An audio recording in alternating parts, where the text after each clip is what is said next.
Hola a todos, Dios los bendiga. Continuamos con nuestro devocional en la carta a los Hebreos. Vamos hoy al capítulo número 10. Dice el capítulo número 10: porque la ley, teniendo la sombra de los bienes venideros, no la imagen misma de las cosas, nunca puede, por los mismos sacrificios que se ofrecen continuamente cada año, hacer perfectos a los que se acercan.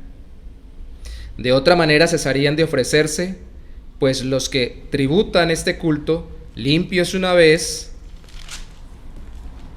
no tendrían ya más conciencia de pecado.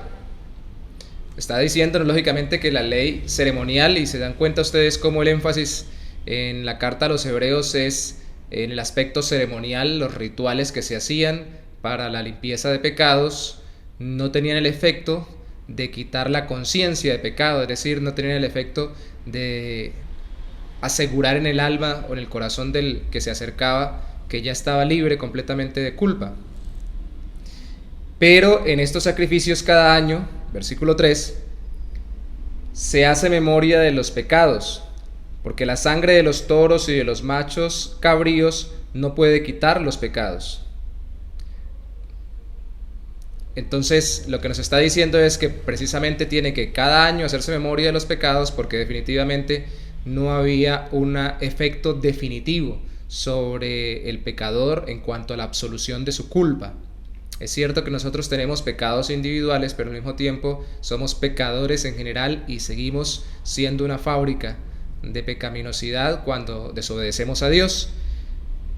Y necesitamos un sacrificio contundente, o necesitábamos, porque ya el sacrificio lo hizo Cristo, un sacrificio definitivo, no temporal, no por cada pecado una ofrenda, o por cada pecado un sacrificio de un animal o un cordero para ser perdonados.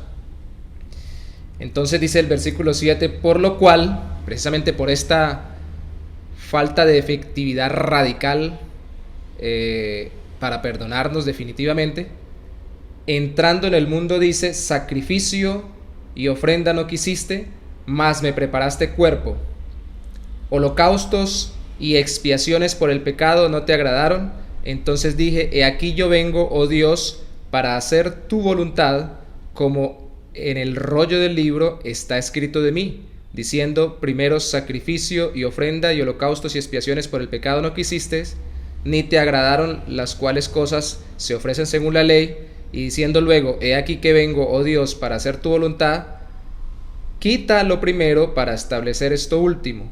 En esa voluntad somos santificados mediante la ofrenda del cuerpo de Jesucristo, hecha una vez para siempre. Aquí está citando el Salmo 40, nos está diciendo que conforme el Antiguo Testamento lo había profetizado, Dios en su voluntad, conforme a su plan, había destinado el cuerpo de Cristo para hacer el sacrificio perfecto, y no como en la antigüedad se hacían con los sacrificios de animales, las vidas animales. Alguien pensó alguna vez y dijo, pero entonces ¿por qué todos estos sacrificios continuos?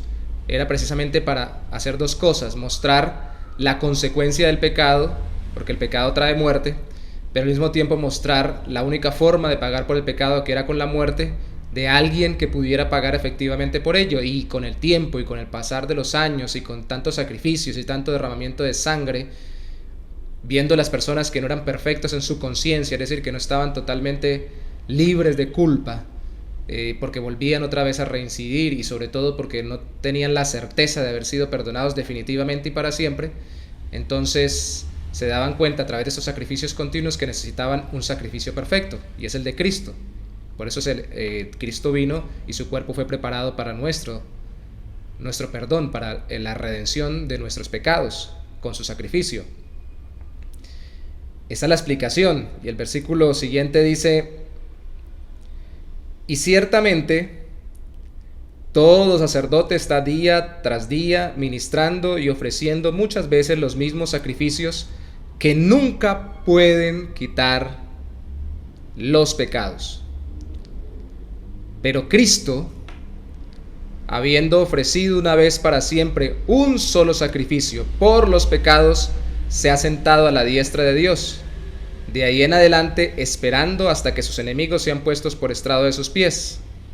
Porque con una sola ofrenda hizo perfectos para siempre a los santificados. Inicia el capítulo diciendo que esos sacrificios antiguos no podían hacer perfecto al que los ofrecía, pero dice ahora que con un solo sacrificio, una sola ofrenda sacrificial de la vida, del cuerpo de Cristo, bajo la ira de Dios por nuestros pecados, hace perfectos a los santificados, a aquellos que está liberando de sus pecados o limpiando de sus culpas, a quienes creemos que Cristo vivió perfectamente y se sacrificó como cordero por nosotros, y luego ascendió resucitado para certificación de que había recibido la ofrenda al Señor por nuestras vidas. Una vez más, la palabra perfecto es completo. Recordemos que Cristo dijo consumado es al final de su crucifixión. Estaba completa la obra, el sacrificio estaba terminado, ya estaba el trabajo hecho para que nosotros fuéramos libres de conciencia de pecado, de culpa. Y en el versículo 15 nos dice cómo lo atestigua. Y nos atestigua lo mismo el Espíritu Santo, porque después de haber dicho, este es el pacto que haré con ellos después de aquellos días, dice el Señor, pondré mis leyes en sus corazones y en sus mentes las escribiré, añade, y nunca más me acordaré de sus pecados y transgresiones. O sea que es un sacrificio definitivo para nunca más recordar ni tener nosotros la conciencia de que seremos condenados por nuestros pecados, sino más bien la conciencia de que hemos sido perdonados por ellos, por medio del sacrificio de Cristo. Pues donde hay remisión de estos, de pecados, no hay más ofrenda por el pecado. No hay más ofrenda por el pecado. Concluyamos. No, Cristo no se sigue ofreciendo hoy en día cuando nosotros, por ejemplo, los cristianos hacemos la cena del Señor, celebramos la cena, lo hacemos como Él dijo, como un recordatorio simbólico de que Él entregó su vida por nosotros, una sola vez, una sola ofrenda por el pecado, para definitivamente ser libres de la culpa y poder entrar al lugar santísimo del cielo cuando fallezcamos, pero ahora tener comunión real con Dios.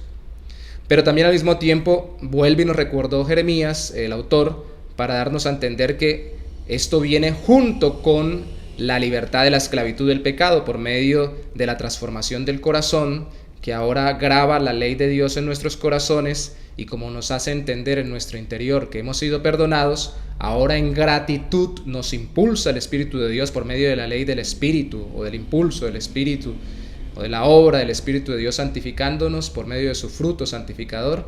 Nosotros queremos no solamente recordar, sino también vivir conforme a la voluntad del Señor, en consecuencia y en gratitud porque Él nos perdonó definitivamente.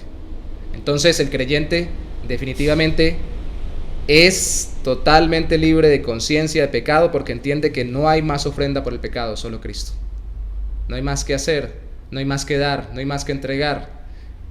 Cuando pedimos perdón, ya habiendo reconocido a Cristo como nuestro Salvador en los pecados que podamos cometer luego de ello, lo hacemos para reconciliarnos con Dios, pero sabemos que es por la misma única ofrenda que Cristo hizo que Dios nos recibe para reconciliarnos con Él. Y por eso es importante que las personas que todavía están en ciertos movimientos religiosos donde se sigue sacrificando o haciendo ceremonias que dicen que se sacrifica de nuevo a Cristo o que se vuelve a ejecutar el sacrificio de Cristo, entiendan que no tiene que hacerse, que solo fue una vez y para siempre, para hacernos total y absolutamente libres de la condenación. Démosle gracias a Dios por eso. Señor, te damos gracias, te bendecimos y te pedimos que tú nos des la seguridad en nuestro corazón de ser perdonados totalmente por el único y verdadero sacrificio que podía redimirnos, que es el sacrificio de Cristo, el sacrificio por nuestros pecados. Te damos gracias en el nombre mismo de Jesús. Amén. Dios los bendiga.